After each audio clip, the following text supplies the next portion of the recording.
And we are almost at the end of another 72-hour fast. That's right. This week has gone by so quickly. And I am excited to talk to you, let you know what's been going on this week as we fasted. We're talking about putting diabetes in remission. We're talking about reversing diabetes and using fasting as that amazing tool that hits all the pillars that we have talked about in reversing diabetes. And we're going to do a review of that tonight on this episode. Hey, if you're new to me, I'm Dr. Dwain Woode. That's Wood with an E. The E stands for endocrinology. Here on the channel, I educate, I empower, and I encourage you to take charge of your health and your life, avoid complications, and go to the next level. And in this year, y'all, new year, new you. That's right. If you're new to me, go ahead and put new in the comments because we'd love to welcome you with a hand clap and some music. And let you know that we're happy that you're here. If you're new and you have questions, go ahead and put those in the chat so that we can get to those as we move through the show, this episode of the show. If you've not already done so, make sure that you go back and you watch our Dwain Woode MD Live where we introduce the COPE model, that model that helps us deal with the heat, right? So get out of the heat. Those triggers that push us to eat, that get off of our eating plan, get off of our meal plan. So make sure you get over there and watch that. We introduced it a couple weeks ago, and then we refined it this past episode, and we're going to be continuing that on Dwain Woode ND Live. But just glad that you're here. I do see some of our community members out there. I see Steve is saying hello. Whatever platform you're joining us from, by the way, if you're on Twitch, if you're on LinkedIn, Facebook, of course, here on YouTube, any of those platforms, and then, of course, Instagram, we welcome you to this space, and we're excited that you are here to join us. Now, like we do, you guys know how we do, and if you're new, you're going to learn how we do. I've got my monitors that we're going to look at here in just a minute to see what's been going on with my blood sugars, and then right below, that is my Dexcom Clarity report that we'll look at over the last several days as I've been fasting. And so I am right now a little over 71 hours, right? A little over 71 hours in the fast. The fast is going to end at 7 o'clock. Well, that's the end of the 72 hours at 7 o'clock. I've got some stuff over here I'm going to use to break my fast, right? You guys see that over there? Maybe I can do, there you go, right here. Okay, you see that? And you can get an idea of what some of that is. But we'll talk about that as we move through the show tonight. Let's go ahead and let's take a look at my blood sugar as it's being recorded by my Libre and my Dexcom. So right now the Libre says that my blood sugar is 64. Down at the bottom, all the way at the bottom, you'll see those dashed green lines, and it says 8 days. So that's how long this sensor has left. But if you move up, you'll see the other green area, that bar, green bar. So that is what the range of my blood sugars, the target range for my blood sugars right now. It's actually set from 70 to about 150. So anytime it goes above 150, it alarms. And anytime it goes below 70, it alarms. And you'll see the bottom of that bar is a dashed red line. And for part of the day, my blood sugars have been that white squiggly line. Those are my blood sugars, and they're just above 70. So probably, I don't know, 71, 72 in some cases, and then sometimes probably about, I don't know, 71, 73 earlier in the morning. And then right about noon or 12:15, 12:30, you'll see that the blood sugar dropped below 70 and it stayed there. So that's the red line that you see in the second half of the day. Right, so it stayed there, and of course now it is 62 according to what you're seeing there on the screen. And if I jump over to my Dexcom, this is a Dexcom G7, and let me make it 12 hours so we can compare it. And if I do put my finger over, you'll see what my blood sugars are now, and they've been running into the upper 70s, low 80s. Earlier in the day, just kind of tracking with what the other graph said, I was right above 100, 101, 102, 105. Early in the morning, I got up to about 119, 120, and that was probably about 7, 8 o'clock. And as you know, that's probably the toothpaste that's causing that spike. And then earlier before that, we're down in the 100s. If I go to 24 hours, if you remember when I checked in last night, we had just put a sensor on, and we were 75 blood sugar. And as the course of the night went on, you'll see their blood sugars went up, up, up, up, up, up, up, up, up, up to the upper 90s and low 100s. And of course, what we just looked at with that spike in the morning, they're at 122. Okay. And we'll talk a little bit more about those blood sugars as we get through the show. Now, let's take a look at what my monitors are showing. Get that plate out of the way. There we go. So these are my monitors. I've got a Keto Mojo, which gives me blood sugar and also gives me ketones. And of course, the Contour, which just gives me blood sugar. And that is a typical glucose meter. Yesterday, we showed you another one. I think that was the One Touch Vario Flex, I believe. And so let's go ahead and let's grab a Lancet. And I'm going to get, just out of my container here, I'm going to get 2 Lancets. Right? And these are just the ones that normally would sit in a lancing device, as I've demonstrated yesterday. I tend not to use a lancing device. I think for me, it's too cumbersome because I've got to take this, I've got to put it into the device, and then I've got to take this off, cover the device, and then use it. So I prefer to just grab one of these. All right. Well, let me do this first. Let me get the strip into the monitor. So this one is the Contour. And then here, I'm going to go ahead and we're going to start with the glucose strip. Get that in, but I'm going to open both of them because if you remember the last couple of times when I've done a finger stick, because it took a while to get that glucose or that ketone strip in, my blood dried and then I had to stick myself again. And we do not want that. So I'll leave that right there. That's going to be the one for the ketones. And then I'm going to just use, this is a simple one, simple Lancet. And basically you turn this part off and the Lancet is right there. Basically it's a little fine needle, right? I don't know if you could see that. Okay. And then I'm going to just pick a finger. Let's do this one. And this one is a smaller one. So it actually, the smaller they are, actually the more they hurt. So people think the bigger they are, the more they hurt. It's actually the opposite. All right, so that gave me a good drop of blood. Yeah, that one. Just, right, you see that? That's a big drop. So 67 is what the Keto Mojo says. And then 68 for the Contour. Let's go ahead and get the strip in for the ketones. Okay, and I shouldn't have to milk that anymore. Okay, so that one, we got that one going. And of course, as I always do, I'm going to tease you guys. I'm not going to show you what the actual number is. We're going to pop over here. And then we'll come back and we'll take a look at that in just a little while. As we get further into the show. All right, so, and let me move that off of that scene because sometimes I go back there and you guys see it when I don't want you to see it yet. Okay, we'll leave that one. All right, so now let's go ahead and let's do a check-in. And if you are fasting, or actually, let me back up and let me say anything that you're doing that you are trying to effect a change.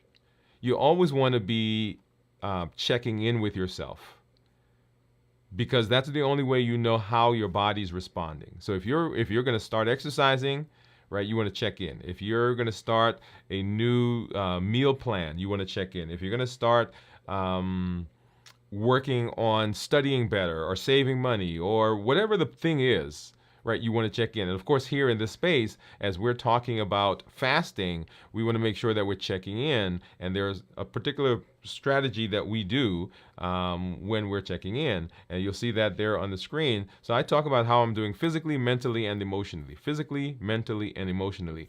This is where a lot of people, or these areas are where a lot of people can have some challenges, right? Because these are the main areas. And I'll mention this again, but fasting is not just the abstinence from food. It's not just you not eating. It is a physical thing. It also affects our emotions and also affects our our mentation. So in the process of fasting, in order to be successful in fasting, we want to make sure that we're checking in with ourselves. And I usually do a check-in here at the beginning of the show to let you know how I'm feeling. So physically, I am actually feeling very energetic today. I've been resting over the last couple of days. You remember when I started at the beginning of this fasting period, I actually had been staying up late. I wasn't getting enough rest, and so that second day after that 24, 27-hour check-in, I was feeling drained. I was feeling weak and tired. And over the last couple of days, as we've gotten further into it, I've done a better job of getting rest, and that's a key that we'll talk about here in a minute. So I'm feeling energetic. Today didn't have much to do. We were planning to go away, and I'll talk about this in the emotions in a minute. We were planning to go away, and that was canceled because of some weather that's coming through. And I was rested because we were going to have to drive, but we're here, and so didn't have to do that. But I got the rest anyway. Okay. Also, other things that people will talk about is feeling lightheaded, dizzy, sweaty, having palpitations like their heart's racing or skipping a beat. I'm not feeling any of those right now because I've done a good job of hydrating. Right? When your blood pressure goes down because you're not hydrated, the heart has to speed up in order to circulate the same amount of blood, get the same oxygen, get the same nutrients to all of your organs. And so sometimes that will show up as palpitations. That is feeling your heart's racing, skipping a beat, or is very pronounced in its beating. So that's physically. Mentally, I'm feeling clear. Once again, because I rested, then my mentation actually is not cloudy. I'm not feeling sluggish. I'm not feeling like I'm in a fog or in a daze. Those sometimes will go hand in hand, how you're feeling physically and and your mentation. Because if if you're not rested, and you've been there before, you stayed up all night for that test that you're having the next day, and you find that you're actually more groggy. Well, not more groggy, but you're groggy, and so you don't think as well the next day. Probably would have been better to go to sleep and miss those 2 questions as opposed to staying up all night and missing those 10 questions. Okay? But right now I'm feeling pretty clear. I think my thought process is good, and I'm not having any sluggishness. And then emotionally, we were, this week we were planning to go away. We were going to have some fun. We had gotten the hotel, and we were going to go hang out with, this is a church group that we have. And so I was preparing for that. And then there was a question about whether we were going to go. I think I mentioned it to you guys here on the show when we checked in earlier this week. And then I got the message yesterday that we weren't going. Anyway, so that's been an interesting couple of hours, right? Interesting day or so, day and a half. So I'm excited that I'm getting to hang out with you guys. I'm excited that the weekend actually is going to be simpler than we initially planned, but a little disappointed that we're not getting to go on that trip. Okay, so physically, mentally, and emotionally, whenever you're changing anything, whenever you're fasting, whenever you're improving your health, you want to check in to see how you are in all of those areas. Awesome. All right, and so let's get into our talk. Let's get into our discussion for tonight. So we're talking about fasting. So fasting, we're doing a comprehensive review of fasting. But let's set it up for you. Why are we fasting? Well, there are over 1 billion people on the planet with diabetes or prediabetes. Not to mention all the people around the world that have high blood pressure, high cholesterol, fatty liver, obesity, polycystic ovarian syndrome. We can go on and on and on and on in all the metabolic diseases. Here, we're talking to adults with type 2 diabetes who want to reverse their diabetes. And fasting hits all 3 of the pillars that we've discussed: decreasing insulin, suppressing the appetite, and reducing sugar. Fasting hits all of those. And so it is a powerful way to set ourselves up for success in our diabetes reversal. Because if I'm not eating, I'm not putting anything in, so by virtue of that, my sugar's gone down. If my sugar's reduced, then insulin doesn't have to come out, or I don't have to take extra insulin. Insulin is an appetite stimulant. So if I've already decreased the insulin because I've cut back on the sugar, then my appetite is reduced. So all 3 pillars are hit by fasting.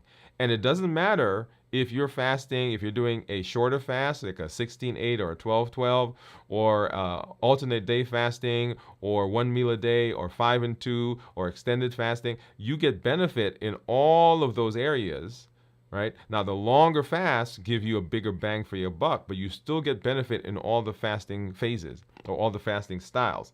So the reason we are fasting is because it is a tool that we're using for reversal of diabetes. Remember, we've learned several tools over the course of the New Year, New You process. As we walk through, there are several tools that we've learned. We learned fasting, of course, the 5 whys, emotional intelligence, mindful eating, how to create a menu, how to create a meal, right? What medications I should look at, what medications should I talk to my doctor about being on. And of course the COPE model that we learned, that we're learning we're in the process of learning now. So all of these are tools that we're using, and fasting is simply a tool that we use in the process of reversing diabetes. And for those of you who are out there who are not diabetic, I don't want you to say, hey, wait a minute, I'm not diabetic, so this is not for me. Well, diabetes is the prototypic metabolic disease. Right, so it has components of a lot of the other chronic illnesses that we see in our society. And so if we can treat diabetes with these tools, we can take those and now we can use them in other areas. So if you're not diabetic, that's okay. If you're trying to lose weight, if you're trying to improve your blood pressure or your cholesterol, if you're trying to tone, if you're trying to improve your polycystic ovarian disease, all of those, or syndrome, sorry, all of those can respond to the tools, and fasting is one of those.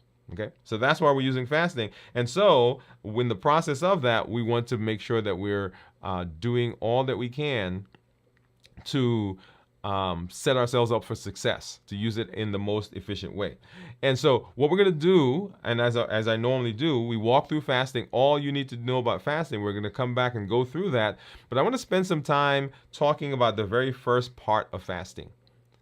And you'll say, okay, is that the first 5 hours? Is it the first 10 hours? No, I'm actually talking about how we prepare for the fast. Yep. Because how we prepare for the fast is just as important as the fast itself, which is just as important as how we end the fast. So all of these are important, and the way we begin fasting sets us up for either success, or it sets us up for a difficult time. So we want to make sure that we're spending time setting ourselves up for the best possibility of being successful in our fast. And so we want to talk about preparing for the fast.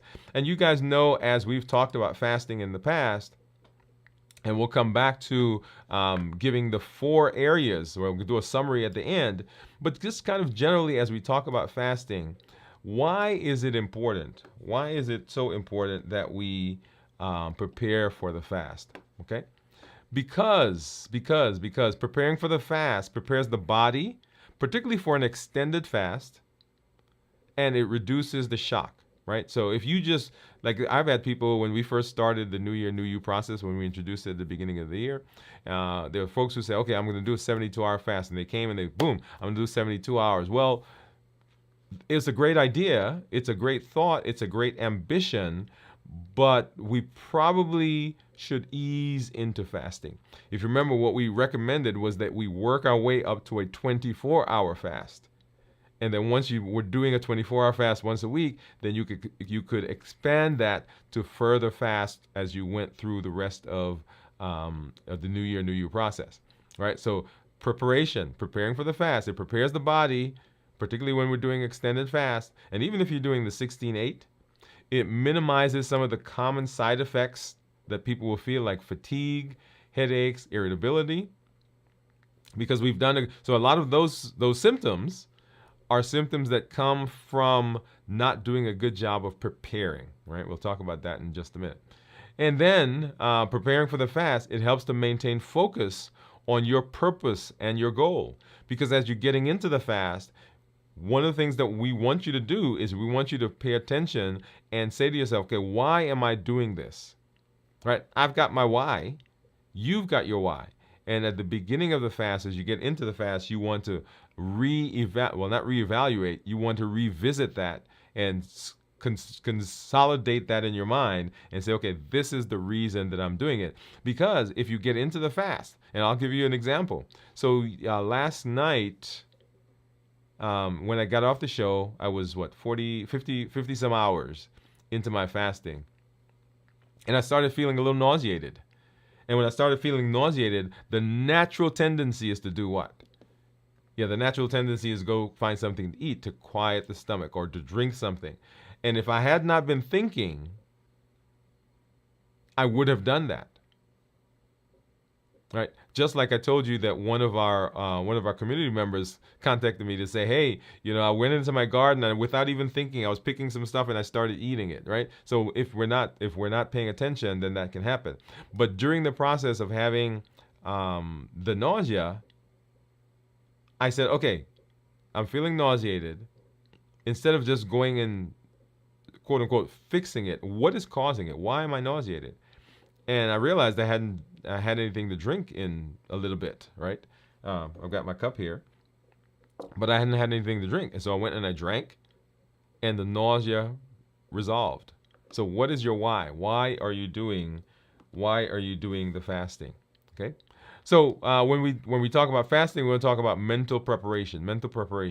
So one, we want to set clear goals.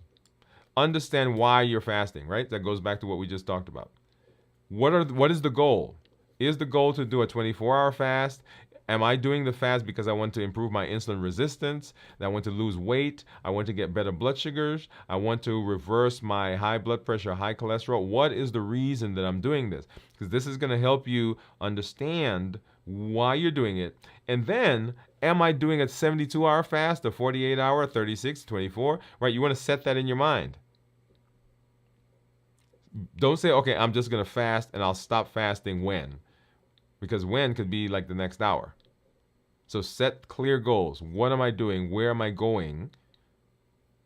Right? So when I set a 72-hour fast, I go to 72. And you guys have seen sometimes I go beyond 72. But if I just leave it up in the air, after that 24 hours, sometimes I'm like, okay, I'm going to eat something. But I'm like, well, no, I can't eat because I'm going to 72. Or I'm going to 48, whatever the number is that you're going to be going to, right? Educate yourself. Visualize your success. So set clear goals and visualize your success. Imagine yourself completing the fast successfully and the benefits that you get from it. Right? So I'm going to fast. I'm going to fast for 24 hours. I'm going to fast for 36 hours. I'm going to complete the fast and I'm envisioning it. This is what it's going to be like. This is what it's going to feel like. This is what I'm going to eat when I end the fast. And these are the benefits I'm getting. My weight's going to be lower. My blood sugars are going to be better. I'm going to be able to reduce some of the medications that I'm on. Right? Visualize it. Imagine it. The things that we tell our brain are the things that the brain finds support for. The brain will find evidence for those things. When we say we're going to fast successfully, the brain says, okay, that's what we're doing. And so it will minimize things around you so that you can be fasting. But if you say, okay, I don't know if I'm going to make this. I don't think I can make it to 24. I don't think I can make it to 36.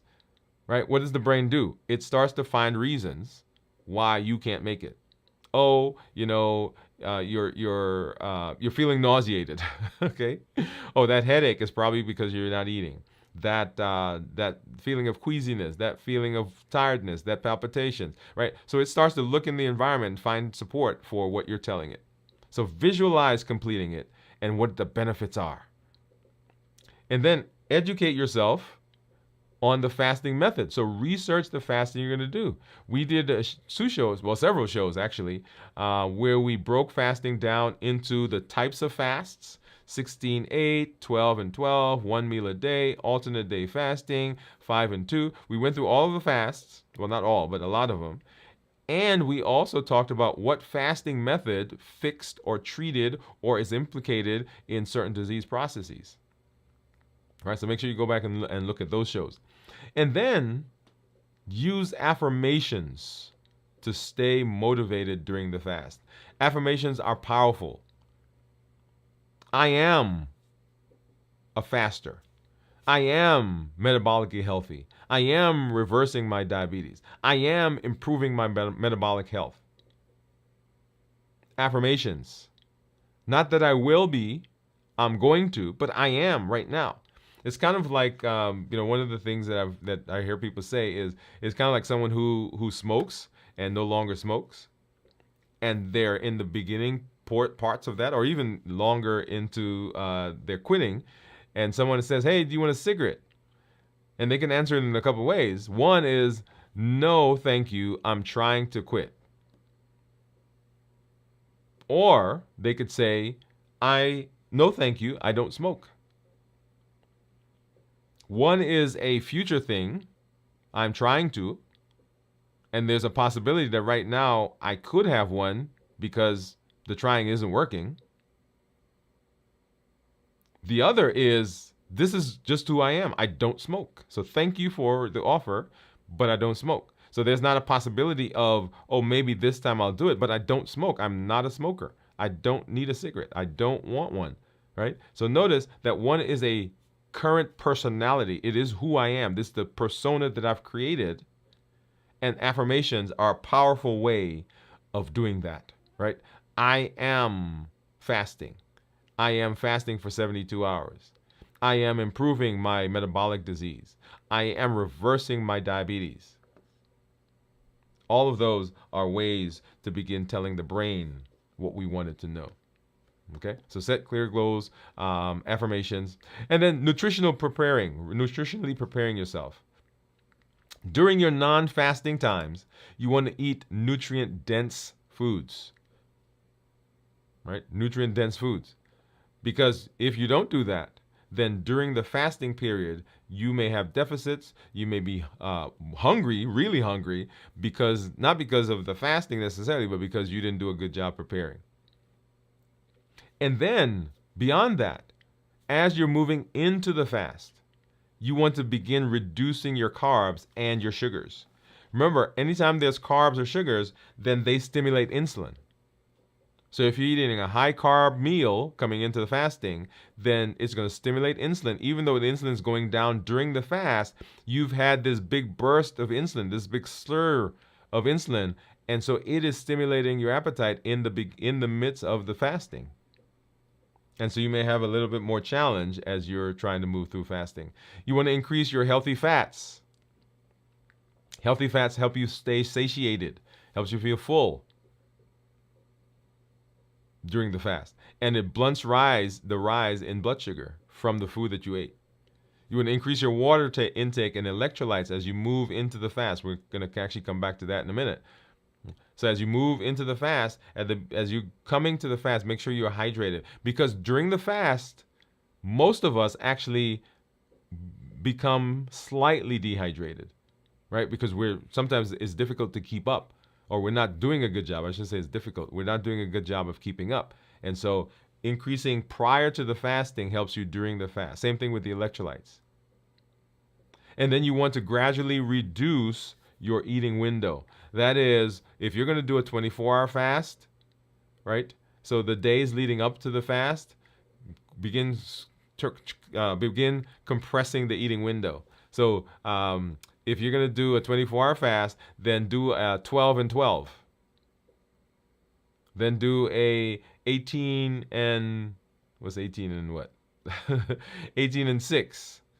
And then a 16 and 6, and right, so you're moving closer and closer and closer to an extended fast, and that's what we did at the beginning. If you remember when we introduced New Year, New You, the plan was that we were going to work our way into doing a 24-hour fast once a week. So wherever you were, if you were at 10 hours, then you went to 11 to 12. If you were at 12 hours, you went to 14. If you were 14, you went to 16. You're 16, you went to 18, and so forth, right? So gradually compressing the eating window until you're fasting at the level that you are looking for.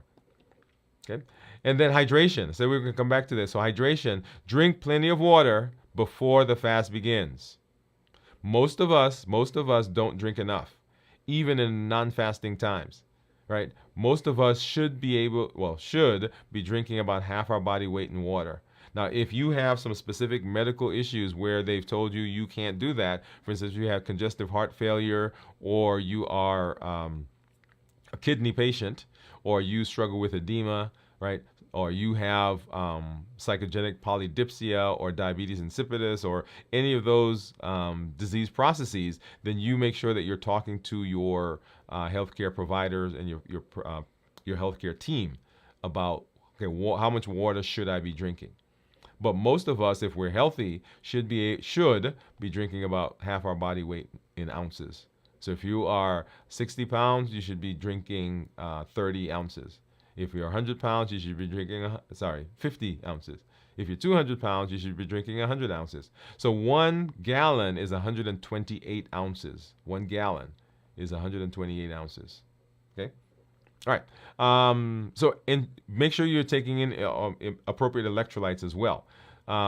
So here's where things like Gatorade and there are Liquid IV. One of our community members has been good to tell us about some of those. So these are all things that you can use for hydration. And then you can drink herbal teas like green tea, chamomile, peppermint. And this helps hydration, but it also helps to relax you as you're moving into the fast. Right? You get that kind of nice, feel good. Okay? So make sure that you're remaining hydrated. And then hydration and electrolytes. We also want to make sure that we are preparing physically. Right? So you want to begin, I'm going to go to the second point. So reduce strenuous exercise. And you can incorporate, try to find that word. You can incorporate light physical activities like walking and yoga, right? This improves circulation and it helps to reduce stress. Now, there is such a thing as the fasting workout. And that's a whole nother conversation that I think we did a show at the beginning of the New Year process talking about that. Go back and look at that on the playlist. But there is a fasting workout. But if that's not what we're working on, then in terms of getting into the fast, reducing strenuous exercise and engage in light exercise. Then you want to aim for quality sleep before you fast, right? Like I said at the beginning, I didn't do a good job earlier of doing this, and so you saw the ramifications of that or the results of that. And then begin reducing your caffeine or energy drinks to prevent the withdrawal symptoms during fasting, because if you don't do that, then you can set yourself up for some difficulty. Okay, and then big one. Remember the heat model? Right? We eat because of habits, emotions, access. Access has to do with our environment. So you want to clear out your environment from temptation. Remove unhealthy snacks and processed food from your environment. Create a fasting-free zone. Fasting-friendly zone. Right? So keep your kitchen stocked with healthy teas, water, fasting-supported drinks. I do, and I don't have one with me. I do artificially sweetened tea. I do water. Probably more tea than water. And then prepare yourself for some distractions. Plan reading, walking, or meditation. This helps distract you from hunger. And then emotionally and socially inform your family, friends, your network. Let them know that you're fasting so that they can help you. This minimizes the distractions or minimizes their concern when they see what you're doing. Identify emotional triggers. Be aware of any triggers that you may push you in the direction of breaking, right? Habits, emotions, access, and taste, the heat model. And then create accountability. Join a fasting group. Get a friend. Get a partner. Stay motivated. Stay accountable. And then, as you hear me say, right? Fasting is important. Get lots of rest. The 4 things. Get lots of rest, stay hydrated, reduce your stress, and then eat nutrient-dense meals. So preparing is just as important as the fast itself, and then, of course, as we move into the fast, ending the fast. Okay? All right. So we're going to hop over and we're going to talk about fasting review, And but I wanted to spend some time talking about getting into the fast, preparing for the fast. And now we're going to go through the rest of fasting.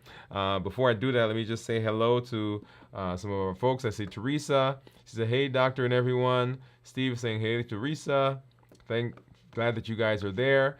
For those of you who are on Instagram, Doug, thank you for coming through.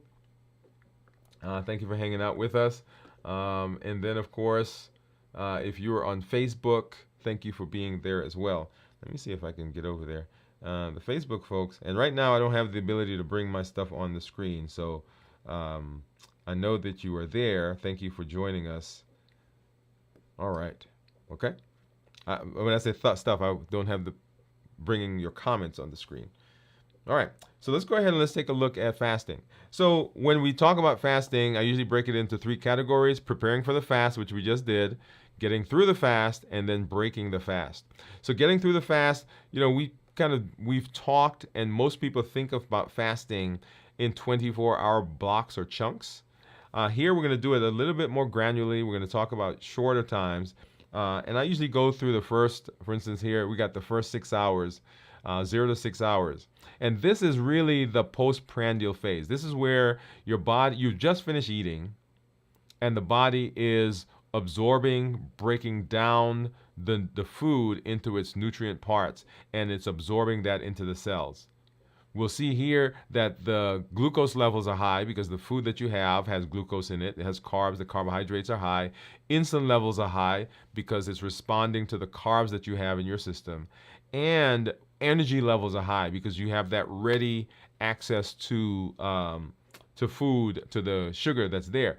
And I equate sugar to that car, that drag racing, or two guys or gals are racing, and they're neck and neck, or one is losing, and they reach over and they hit that switch, and all of a sudden the car goes, Phew! That's sugar. Yep, that's what I think of with what's in that when they hit that switch. That's sugar. So your body has ready access to all of that as you are in the postprandial phase. Okay, energy levels are very high because it's using that glucose that just came from the food. And then the 6 to 12 hour window. This is the early fasting stage. The insulin levels are starting to go down because your body's absorbed the food, it's broken it down, the carbohydrates are going into the cells, and the blood sugar levels are starting to go down. And so insulin level now starts to go down as well. And glucagon is starting to come up. Remember, glucagon and insulin are opposite hormones. When blood sugars are high, insulin is out, and it brings the blood sugar down. When blood sugars go down, glucagon comes out to bring the blood sugar up. Right? So there's this yin and yang that goes on in the body in terms of keeping your blood sugars at a level that the body needs. So that's why that happens. So glucagon now comes, and the body starts to release the stores of glucose from the liver. Well, let me back up. It starts to release stores of glucose from wherever it is. I said liver, but there's some other places. Okay. Gluconeogenesis is starting, and so the body's now breaking down glycogen from the liver to convert it back into sugar. So this is kind of like going to the grocery store and you come home and you've bought whatever it is you're going to cook, right? So you bring home, you go to one of these big stores where you can get, a 20, 30 pound bag of rice for $2. And you come home, well, you're not cooking all of that 20 pound bag. So you take a couple of cups and you put it in your pot and you cook that. The rest of it goes into storage, long-term storage, the pantry. And you cook the rice and you eat some of it, but say you and your family ate 1.5 cups of rice, but you have that extra half a cup because I said you did 2, right? So what do you do with that extra half a cup? Well, you take and you put it in the refrigerator. Right? So you cook some, which you're eating. Some goes in the refrigerator for ready access. You don't have to cook it again. You can just go get it. And then some goes into the pantry. And so we don't go to the pantry, the fat cells, until we've used what's in the blood. And we don't use what's in the blood until we've used up what just came in. So you see the progression? Okay. So what's going on now is the body is now going back and taking some of the stored sugar and is converting it back, stored carbs, that is converting it back into sugar so that we can use that. Your energy levels begin to fluctuate because now the blood sugar is going down and the body's having to start wondering, okay, what do I do now? Where do I get more energy? And so 12 to 18 hours, this is the transition to using fat. So remember, we have in our bodies, we have the ability to use carbohydrates and we have the ability to use fat to convert it to key or let me back up. So we have the ability to use carbohydrates and we have the ability to use fat. Carbohydrates get turned into sugar, fat gets turned into ketones, and these are the components of energy that we use in the body. And it's kind of like that hybrid car. When your gas runs out, if your battery is charged and full, then the car switches over to using the battery. Just like in the body, when your carbs, your sugar level goes down, the body switches over to burning fat, and it breaks that down into ketones that the body then uses. Okay, and so that's what's going on in this transition phase. And if we go to the 18 to 24 hours, so ketosis now, right? So ketones are increasing, right? Glycogen stores are nearly depleted, and the body's signaling now, hey, we need more energy, we need ketones, and so the body's now looking and say, hey, let's go to the fat cells and break that down. Autophagy begins. Hey. We did a show when we did our check-in the last episode on autophagy. That amazing recycling cleanup process that the body has, the detoxification process that the body uses to take broken, damaged, unused cells and sends them off, recycles them, repackages them, and brings them back as new parts of the body, new healthy, by the way, parts of the body. So autophagy is beginning here. And initial stages of mental clarity, right, can be seen here. When we said that we did a show on mental clarity, why does fasting cause that? Well, fasting causes that because now we have a more stable blood sugar or stable energy source. When we're doing sugar, remember glucagon and insulin, they're going like this, right, to try to maintain a certain level of blood sugar. We don't have that with the ketones. There's fat, it gets turned into ketones, and the body uses it. Okay, and the brain actually likes ketones, by the way. All right, so ketosis is beginning in that 18 to 24 hour. And then 24 to 30 hour, this is our fat adaptation. So we are now fully in the process of using fat to ketones. One of the questions that people will ask, and let me hop over there really quickly, and let's take a look at my Dexcom. And people will say to me, well, Dr. Woode, I don't understand something.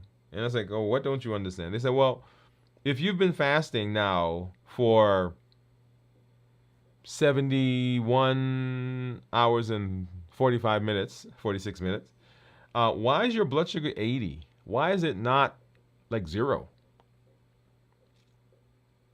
Because we said that the body's using fat to turn it into ketones, and ketones that's not sugar.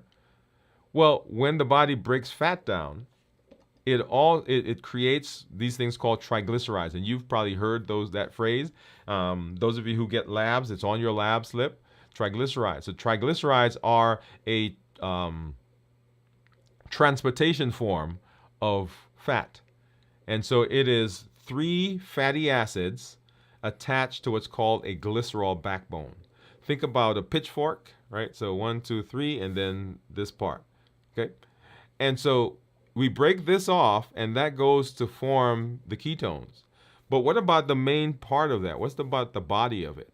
Well, that body, glycerol, triglyceride. So glyceride almost sounds like glycogen, or which is also glucose. And so the body has the ability to take triglycerides, and it sends the free fatty acids off to convert that to ketones. But the glycerol part can be turned into sugar. Yeah. So even when you're not eating, your body still has access to sugar. And so when we look at my blood sugars, one of the reasons that my blood sugar is not 0 is that my body has ample amount of fat to turn into ketones, but it also has some of that is turning into sugar. Okay, and it's maintaining that. But that's a question that I get all the time, so I wanted to make sure that I addressed that. Okay, so fat adaptation is occurring here in the 24 to 30 hour time frame, and so hunger begins. So well, it shouldn't be begins. Hunger essentially is going away, right? So I tell people whenever I'm fasting, that first, I don't know, 10, 12 hours, and maybe 18 hours, then yeah, there is this hunger. And a lot of it actually has to do with the brain, right? Those habits, we see other people going to eat, or it's lunchtime, or it's whatever time it is, and our brain says, oh, we're supposed to be eating now. But during this period, as we're doing fat adaptation, that will subside. So that's the preparing for the fast itself, getting through the fast, and just like we talked about with the preparing for the fast, you want to make sure that you're getting enough rest. Make sure you're staying hydrated. Make sure you're reducing stress during this period. Because all of those, if we don't do those, that can derail us and set us up for not having a good fasting experience. And then breaking the fast. And breaking the fast just as important, y'all, as how we go through the fast. Because if you don't break the fast well, you can undo some of the benefits that you had during the fast. Because we overeat and a whole host of other things, which let's go ahead and let's just hop into that and talk about it. So fasting, just some general comments about fasting as we move into that space. One, you want to make sure that you are monitoring blood sugars. Now, a lot of you say, well, I don't have a meter, I'm not diabetic. Well, in the process of improving our metabolism, we want to know what the foods that we're eating is doing to our body. We want to know what certain activities are doing to our body. So I recommend for anybody that I'm working with that they monitor their blood sugars. Because when we eat, we can see what's going on with the foods we're eating. And remember, the food that we eat, those spikes in blood sugar can cause spikes in insulin as well. Okay, so monitoring blood sugar. And then portion control. Portion control. Just because you fasted doesn't mean you have the right, or you can go and just eat a 7-course meal when you break the fast. All right, we'll talk about that. You'll see what I'm using here in just a minute. So portion control, so important. Eat slowly. If you don't eat slowly, you're going to end up eating more than you should. So just take your time, savor the food, enjoy the process. And then avoid sugary, highly processed foods. The big culprit, of course, is insulin. And if we are eating highly processed, high sugary foods, then as soon as we break that fast, that blood sugar shoots up, and the insulin comes out, and the insulin is a storage hormone, so weight goes up. Insulin is an appetite stimulator, so we're feeling ravenous, and we get all those cravings. And we spend the next 24, 36 hours fighting that. Whatever you break the fast with is typically what you're going to be eating for the next 12 to 36 hours. All right, so you want to make sure that you're breaking the fast well so that you can continue that process. Make sure you're hydrated. So hydration comes in again, right? So water, coconut water, unsweetened, will help replenish you, or will help you feel refreshed. Herbal teas, we've talked about that. That calms you as well, and it does the same thing here in the post-fast period. Make sure you're eating protein. Protein will help keep you full, help blunt the spikes in blood sugar that you will see depending on the types of things you eat. So good proteins will be, chicken, turkey, tofu, eggs, tempeh for some people. All of those are good sources. And one that's not on there, which, well, I won't say it because I'm going to talk about that in a minute. Healthy fats, right? Avocado, nuts, seeds. Yeah, last week we broke the fast with some avocado, sprinkled with some sea salt, Himalayan salt, and black pepper. Delicious, y'all. Delicious. Nuts. That's my kryptonite. Well, I shouldn't say my kryptonite. No, it's not my kryptonite. I love nuts. And actually, I got some today. I'm not using that to break the fast because if I do, it's on.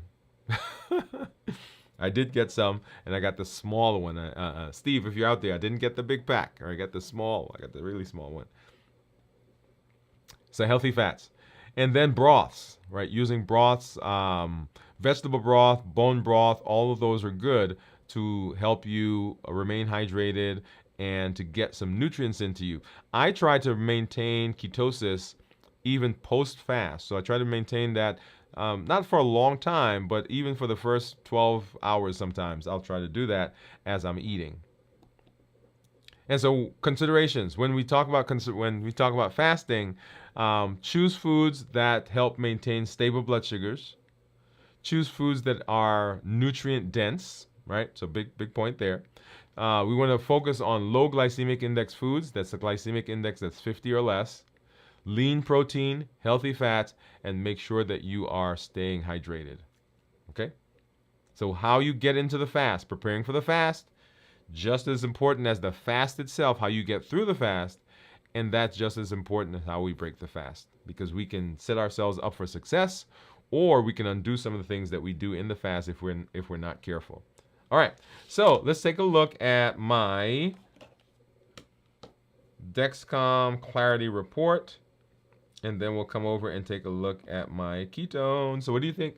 Let's see. Let's go here. Oh, so I could bring your comments up in that screen, by the way. But I can't bring them on my main screen, it looks like.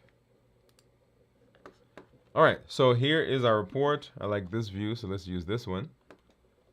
And there is my average blood sugar for the last 14 days. You'll see I'm in target 90% of the time, with target being 70 to 180. Glucose management indicator is 6.5. So if I were to get an A1C, right, it would approximate that. So the glucose management indicator is a calculated estimate, if you will, of what the A1C would be. If I look at my 90-day average, it's probably going to be like 130, 135. Yeah, 135. So you'll see that there. With a glucose management indicator of 6.5, I'm in target 85% of the time, and that is a target of 70 to 180. So we'll see what my A1C is here coming up in a little bit, because I've got a doctor's appointment coming up in a couple weeks. So I need to get lab work in preparation for that. So we'll see. So 6.5 is what it's estimating. If I go into the daily graphs,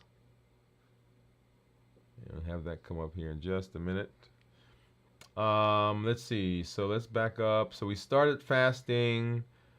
Let's see. So 72, 48, 24. Yeah. So starting fasting right here about 7 o'clock. I shouldn't say about, but at 7 o'clock. So blood sugar 162 when I started fasting.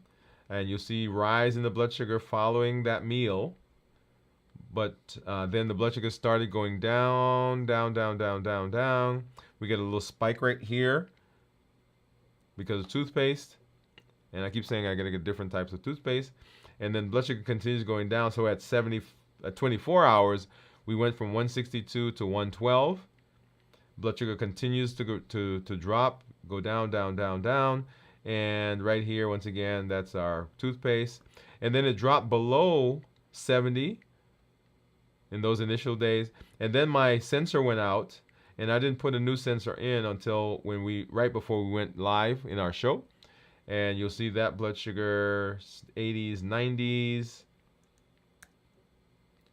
And then 20 or 72 hours will be right here with blood sugars of 81. And on the screen, let's go here, you'll see right there that my blood sugar is 82.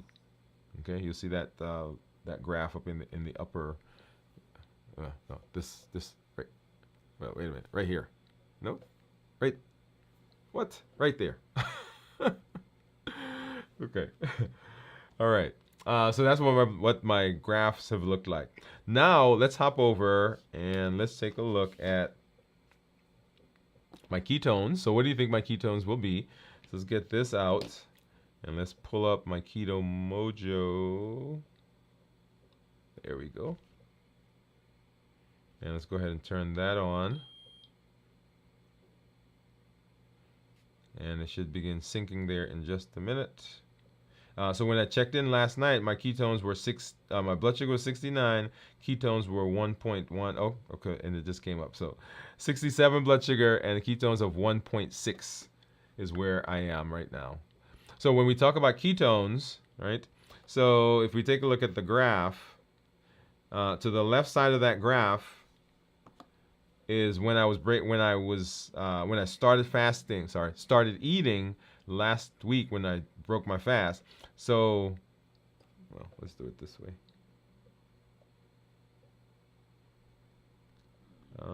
Let's back up. Okay, here we are. So as I ate after breaking the fast, blood sugars went up. That's the tan line. And then the turquoise line, those are the ketones going down. Remember, ketones and insulin can't be in the same space. So as blood sugar rises, insulin goes up. When insulin goes up, ketones have to go down. And that's what you see there. As I ate, the blood sugar went up, ketones went down.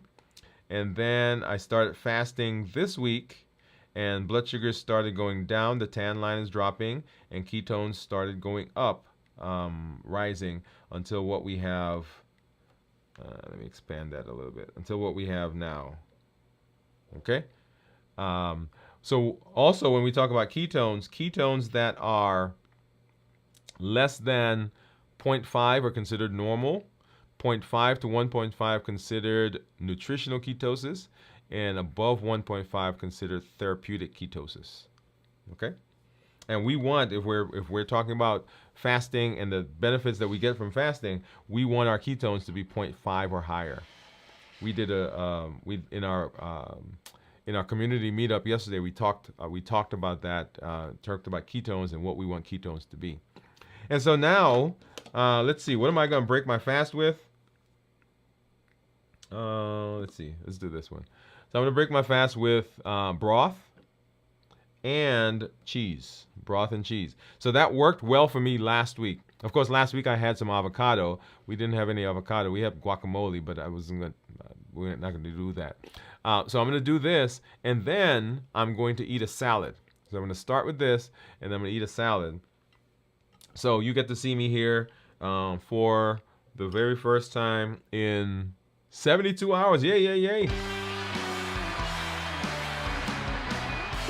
So for 72 hours, first time in 72 hours, you get to see me take my first bite. Here we go. Let's see. And so in here I have, let's go back over here. In here I have some sausage, and I think that's some hot dog as well. So let's do that. Of course, it's not hot anymore because I've been talking here on the show. Oh, that's good.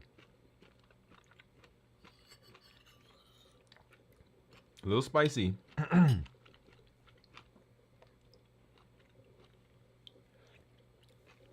Oh, I forgot those are spicy hot dogs. Not hot dog, sausage. Oh, good, good. Oh, let me take a sip.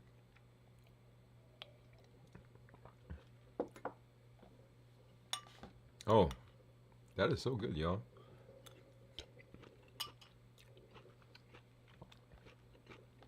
Broth. So, let me see.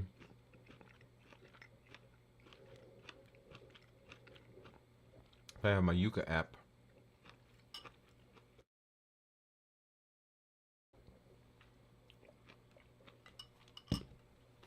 Oh yeah, that's a little bit more spicy than I anticipated.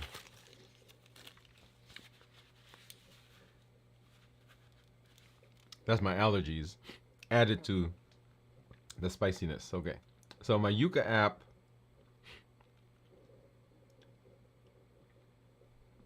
remember last week I talked about the type of broth I was using.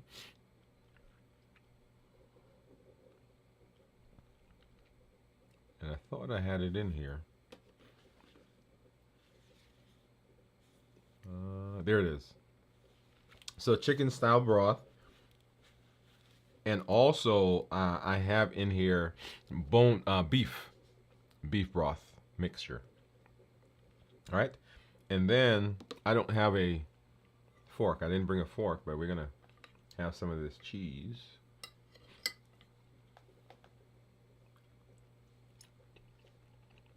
Mm. That's good.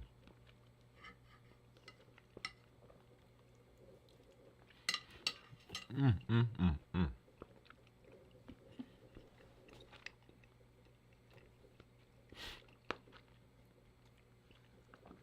Mm. All right. So let's see. Let's see. We've got some comments. Actually, let me see if I can do this.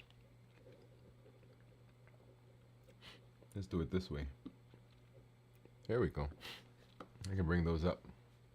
So, Steve said, "Is this live?" Oh, Teresa said, "Hey, Steve, is this live?" Steve says, "Yes." She said, "Okay, I've lost track. Great job. Maybe in the future we can do a 72-hour fast." Is what Steve is saying. Awesome, awesome. All right. So, as we talk about fasting and reversing our diabetes, I want to convince you, I want you to know that you have unlimited ability. You have unlimited ability, y'all.